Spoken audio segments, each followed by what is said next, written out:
Um, well, today I decided to actually go and do this presentation where, as news for sure, I've decided with my experience, I've decided to just go through and do an analysis of Paul O'Sullivan. Let's look at Paul O'Sullivan's public persona. He calls himself an anti-corruption crusader and a controversial investigator. What I'm going to do now, I'm going to use all of his information and the data that we have from the internet, as well as statement that he has said during the interviews to try and look at who this gentleman is. Now, Paul O'Sullivan, we know that he always claims that he's the one that took down, is always counting the commissioners that he took down. So one needs to actually look at the genesis, basically. Where did it all start between Paul O'Sullivan as well as Celebi, who's late now, may so rest in peace. Jackie Celebi was a police commissioner who was ended up being sentenced to 15 years in jail and then was released on a medical parole due to kidney failure. He did not last long. He then succumbs to his sickness in hospital. So may his soul rest in peace. And I am also not trying to inflict the wounds on the family. I am doing this presentation with a lot of respect and also trying to join the thought, help South Africans as news for sure to understand this Paul O'Sullivan versus all the work that he claimed he has. So I've taken to look back at his history. Now,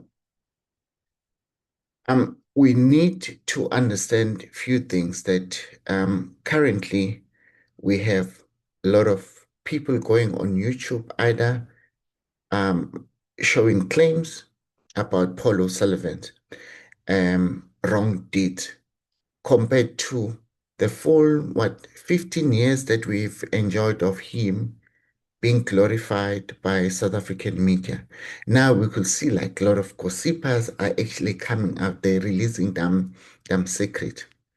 So I know, good people, that you're gonna feel that this presentation is too worthy, but it is very important that it becomes this worthy so that I don't want Paul Sullivan to sue me. But what I want to actually to give you guys a different narrative, a different perspective of who the gentleman is. Now, he always says that he worked at the airport. Unfortunately, I also worked at the airport. So if you ask anybody in the airport, you know that every time when Paul Sullivan is mentioned, is always linked to a particular company which is called Enlightened. But also, we need to understand that the same way that he says that people were fired, he was also dismissed in 2003 by AXA after he made allegations that the Koselani Security Company was awarded corruptly. So, so now that's when now he was dismissed at the airport, then literally was fired. Currently, we know that he's currently facing a 5 million defamation suit against Lieutenant General Mkhwanazi. And then state security investigation to Paul O'Sullivan activities. We heard that I think General Masemola on the recent commission that they may have mentioned certain things. And then also, um, now also we're going to look at the Forensic for Justice, which is a non-profit organization owned by Paul O'Sullivan that has written certain report. Those report, basically, I have actually scrutinized some of them. They actually don't make sense because every time when Paul O'Sullivan writes this report, they always suit a particular narrative. If at any point in time the reports were against General Sibia, whoever is fighting against General Sibia, Paul O'Sullivan will gun for that person. Let's look at the timeline basically. In 2003, Paul O'Sullivan get dismissed from AXA after canceling a security contract, basically. But I can tell you that at this time, this is also, I'm not quite sure whether, is it the same year where Busasa also joined AXA, basically, because they needed a company that was going to take over. Or after this company, was it Enlightened Security that took over? And then Jackie Selebi said, you know what, this company cannot run the airport because airport is a national key point. Need a company that is South African or something like that, owned by South African. So I think that is when um they fired the company that was linked to Paul O'Sullivan. I just tend to be corrected there on the sequence of events. But when they fired that, they needed a company that had almost 1,000 guards that can take over all the airports. I think at the time, OR was still called Johannesburg International Airport. So I think Busasa it was able to deploy 1,000 guards over within 24 hours across all the airports. I think that's when Busasa started actually getting involved into the airport. Now, in this series, we then learn that because of that, Celebi as a commissioner like pushed O'Sullivan out. That's when now O'Sullivan get involved to investigate Jackie Celebi.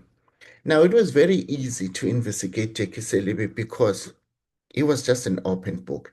Although that I cannot talk about him in terms of all his dodgy work, I don't know.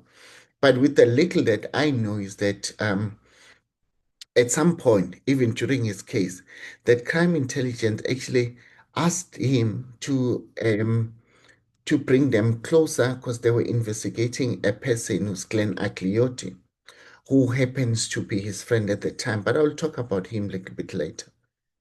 And then what then we know also in 2009, yes, there was a court order against Paul O'Sullivan, yes, in 2009, where he was forced by the court to apologize for sending threatening emails.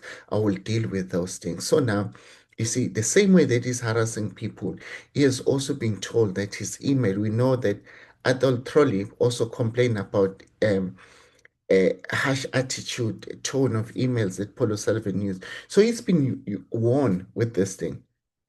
Currently, we're going to see in court, Mkhwanazi will be taking him on. Now, let's look at his trouble at AXA. Now, he was a group security for aviation. So AFSEC, you technically responsible for security, was fired by the CEO at the time of AXA. Reason for that, he says that he canceled the contract because he claimed that the contract was awarded corruptly and the security guards were incompetent. But let me tell you this. Airport is a very delicate process. A security guard is governed by SIRA. So it means that all the people that are employed there, they need to be trained. Airport training evolves basically because they also need to be trained by NKP, but I'm not going in there. And then also, he was also part of saying that Celebi was pushing drugs at the airport and all of those things. And then that also that when this contract was cancelled, there were a lot of pushback um, consent by the SAPS as well. Um, so now a question that we ask is that was Paul O'Sullivan dismissal as a result of anti-corruption stance um, or target effort against him? So, well, I don't know. It could be a bit of both because I mean, at some point, is as you need to respect your bosses, one or not, but does not mean that you need to conform to any unauthorized instructions that may be unlawful or criminal activities. So Celebi, Paul O'Sullivan, make it his mission to pursue Celebi and Glenn Acleotti. Now, what then happens is that Glenn Acleotti accepted or Celebi, Jackie Celebi at the time accepted that Glenn Agliotti was his friend. But what is also interesting is that Glenn Agliotti was a friend of the ANC as well, because Gliotti's families, when in the early 80s or 90s, basically, when ANC was unbanned in South Africa, when the comrades were coming from outside countries, I believe that the reliable sources do say that Agliotti's family started actually assisting the comrades to find themselves as form of donation. Of course, we know that these donations they go a long way, that you become a friend and all that. But Silebi did tell the police at the time, saying, no, this guy is my friend, but if you think that there's something wrong that is happening, it's fine. I can have a meeting with him just because they wanted to track him, because they believed that it was a syndicate for cigarette. Now, that resulted to uh, Paul O'Sullivan getting this huge dossier against Jackie Selim. Impact of this case, uh, um, Uh, Paul O'Sullivan was celebrated for bringing down the commissioner. And then that he was also late in terms of bringing down the drug bust.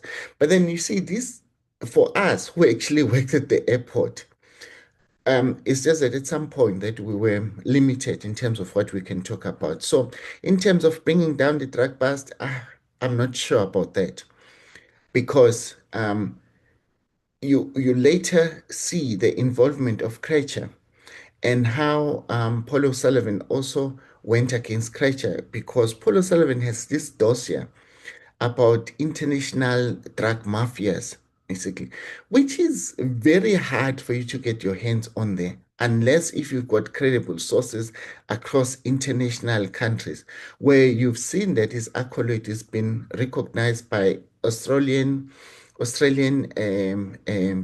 police, law enforcement, as well as Scotland Yard in Great Britain, and as well as I think there's also an award from an American law enforcement agency. I don't know. But then now, this whole drug things for me, when you work at the airport, it remains very suspicious, basically. Now, these allegations that were linked were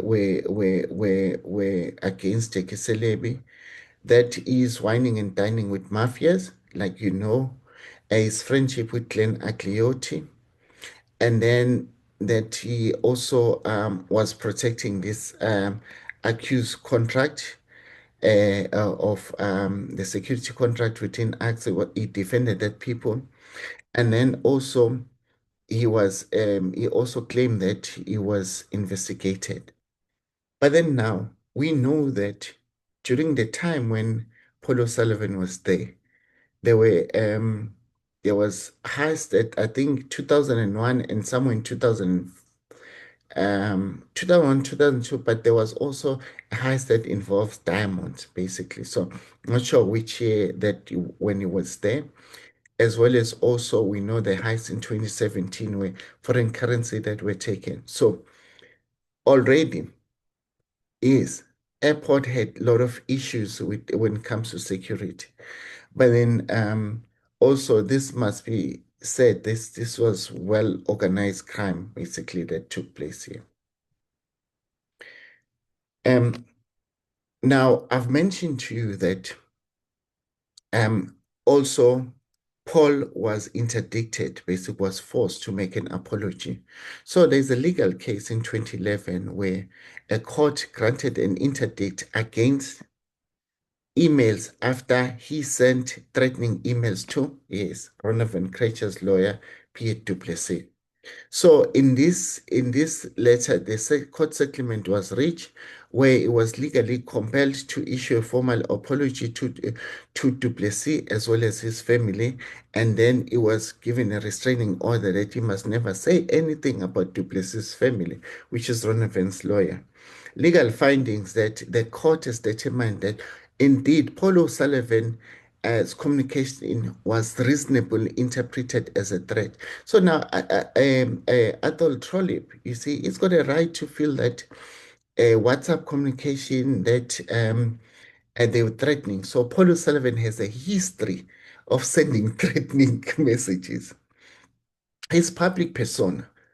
We know that he's saying that he's a whistleblower, is fighting against corruption.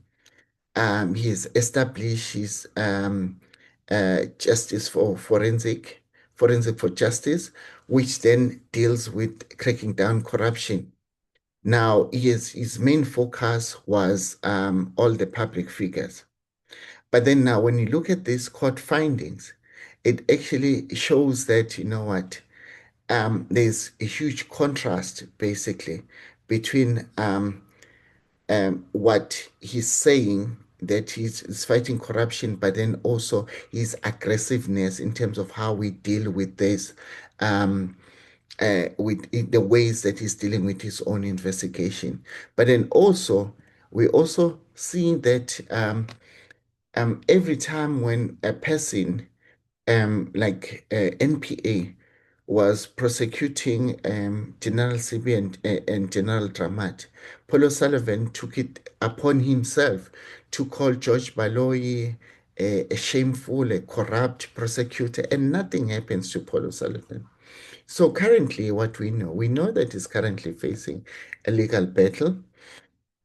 General Mkhwanazi has filed a lawsuit. He is filing them uh, uh, um, and then um, and then also these are legal battles that's currently happening now.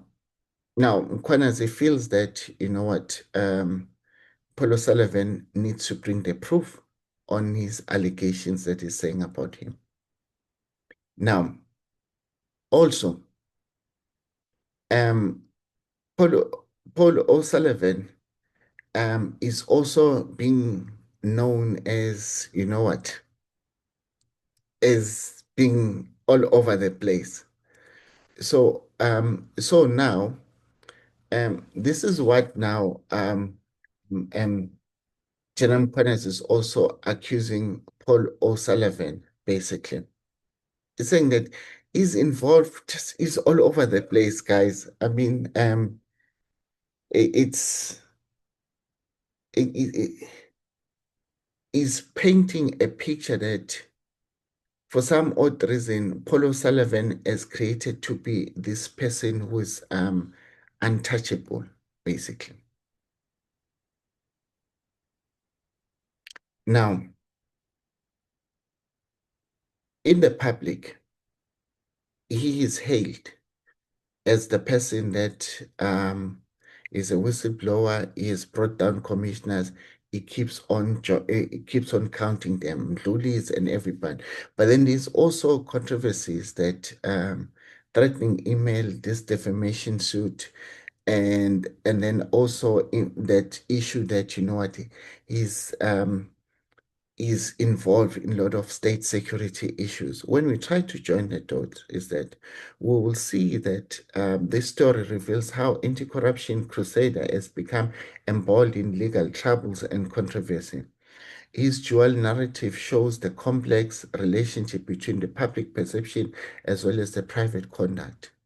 So now, this is very important for us to actually understand this character who's Paul O'Sullivan because we cannot ignore all these interviews that are coming from YouTube. People are bringing the receipts and all that. So for me, I decided to take some time out and unpack a lot of things that people may not be aware of it. Information that is freely available there about who really Paul O'Sullivan is.